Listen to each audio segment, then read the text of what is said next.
چې څنګه وای راته ستا مور ستا پلار د 9 کالو په عمر کې داسې کړی وه. غټ سړی دی خدای تبا کی. هغه وی چې مفتی صاحب بعضی الفاظ سخت استعمالي په دې وجه په خلک تنقید ډیر کوي.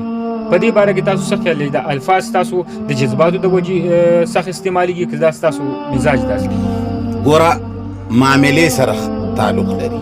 ته چې ما ته وایي چې یاره جي مفتي صاحب دا موبایل تخپه کې ما راوړی دی یا جي مفتي صاحب دا چای وڅښه، زه به تا ته وایم چې څنګه وای راته زه به داسې وایم.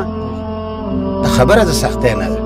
خو که ته ما ته وایي چې یاره جي ما اورېدلي دي چې ستا مور ستا پلار د 9 کالو په عمر کې داسې کړی وه، نو بیا به ما ته څنګه وایي چې سخت الفاظ مه استعمالوه. اوس چې یو سړی رسول الله صلی الله علیه وسلم نه وایي چې هغه د خپلې ښځې ته دومره جلدي وه چې د پلار په کور کې ورسره د غرمې څملاستو تور دی جی تور دی او بیا په رسول الله دی.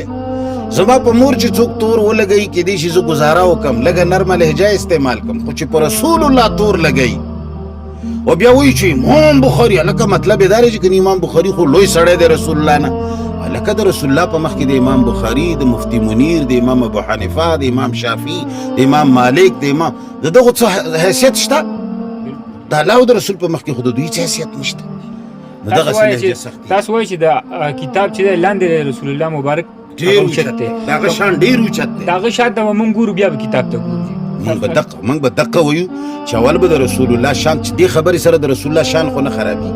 که د رسول الله شان نه ورسره خرابېدو نو که هغه خبره یو ډېر کمزوري سړي کړې وه موږ به وایو چې ټیک ده، خو چې زما د رسول الله شان پې خرابېږي غټ سړی دی خدای تبا کړي موږ یې نشو منلی.